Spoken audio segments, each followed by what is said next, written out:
Shalom Shalom. Selamat hari Senin 19 April 2021. Kembali jumpa bersama saya Pendeta Caleb Hofer Bintor dalam anugerahnya.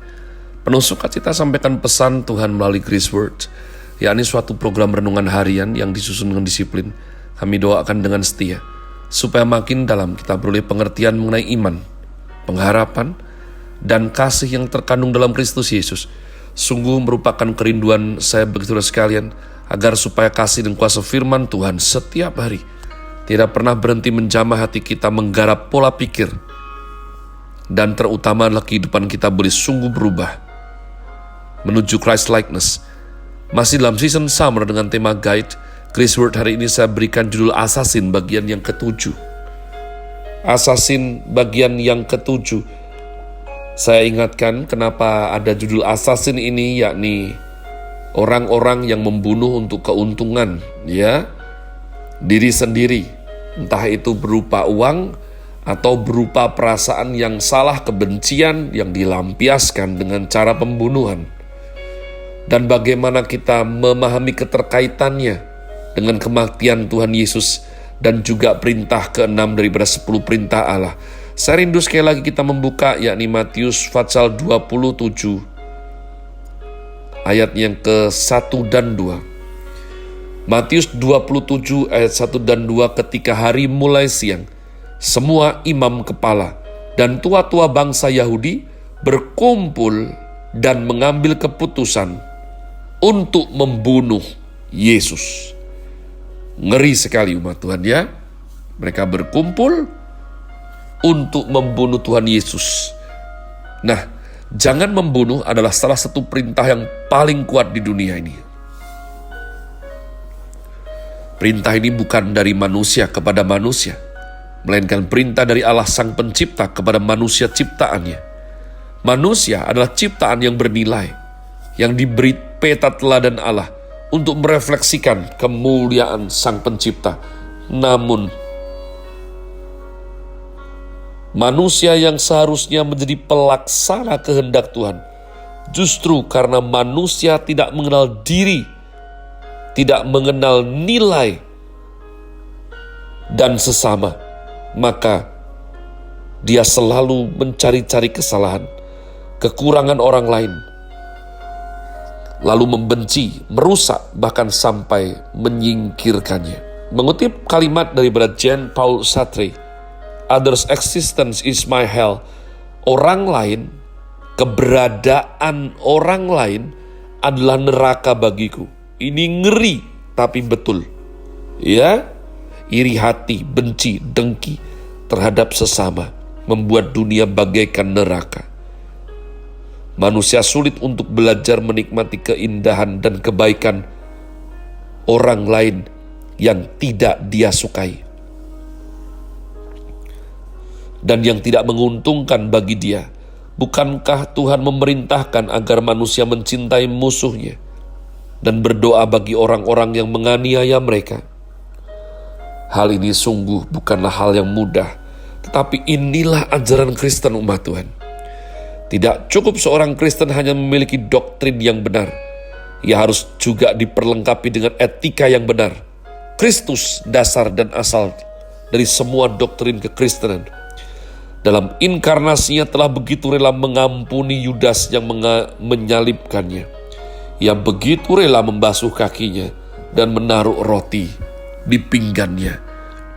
Kita sungguh tidak bisa mengerti, tidak ada teladan dalam hal mengasihi, menghormati, bertoleransi kepada sesama manusia lebih tinggi daripada teladan Yesus Kristus Tuhan. Tuhan ingin kita saling menghormati.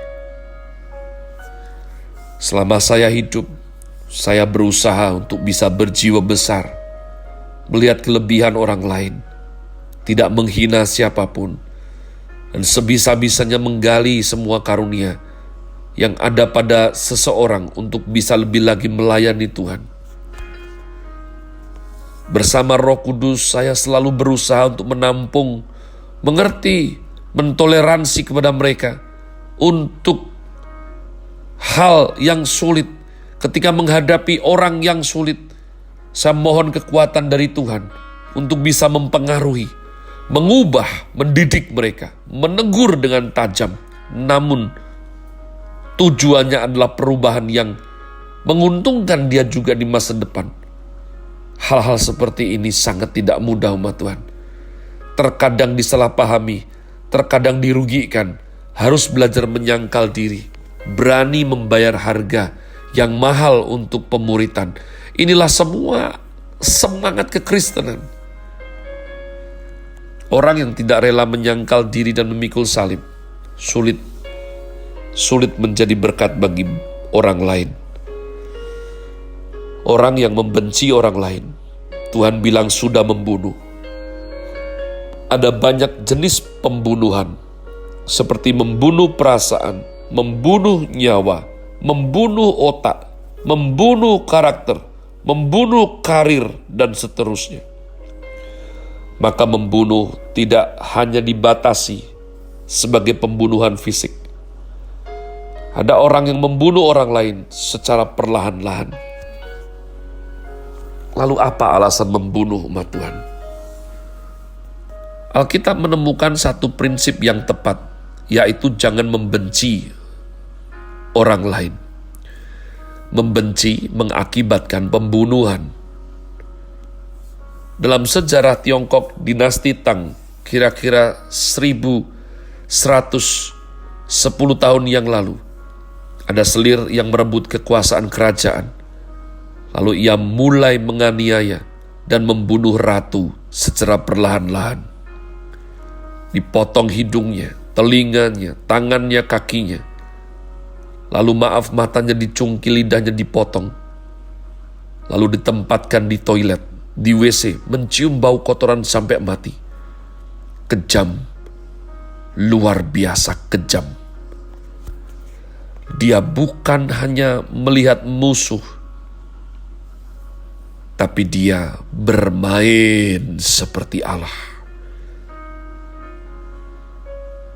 Dia mempermainkan hidup seseorang. Siapa manusia? Manusia adalah ciptaan Allah yang sama-sama berbagi kasih Allah. Oleh karena itu, janganlah kita membenci satu terhadap yang lain. Jangan menggunakan kuasa lebih dari yang sepatutnya. Jika ada bibit iri hati, benci dengki, harus segera bertobat. Meskipun kebencian sepertinya tidak mudah dilihat orang lain, tetapi kita harus terus ingat bahwa Tuhan Allah melihat setiap hati dan pribadi kita. Peribahasa Tionghoa mengatakan, ada jaring hukum sorga yang sepertinya longgar, tetapi tidak melepaskan orang yang melanggar hukum. Terlalu banyak contoh bahwa orang-orang berbuat kejahatan untuk seketika tidak ketahuan, tapi suatu hari pasti terbongkar. Tuhan adalah Tuhan. Tuhan tidak akan membiarkan dosa berjalan semaunya. Ya, pernah terjadi seorang profesor dari universitas ternama di Amerika Serikat tertangkap karena membunuh 65 wanita cantik. Ketika ditunjukkan fotonya di koran, ia begitu terlihat baik, sopan, tampan, tetapi berjiwa setan iblis.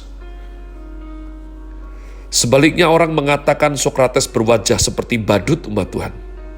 Ya, ada peribahasa katakan di zamannya, Sokrates berwajah badut, berhati Allah. Ya, pujian yang terlalu tinggi sih bagian belakang. Namun kira-kira mana lebih baik? Terkadang realitas sangat berbeda dengan esensial. Plato mengatakan pencapaian tertinggi manusia di dunia ini adalah ketika ia bisa hidup seperti Allah. Tuhan Yesus berkata, ikutilah teladanku. Peta beda dengan teladan. Peta adalah potensi, esensi, substansi. Sementara teladan adalah pencapaian atau sasaran. Teladan adalah sesuatu yang sudah terjadi baru bisa diteladani. Ya, Jadi umat Tuhan, saya berdoa sungguh-sungguh supaya Engkau memetik suatu pelajaran daripada Grace Word hari ini. Tuhan Yesus memberkati saudara sekalian. Sola Gratia.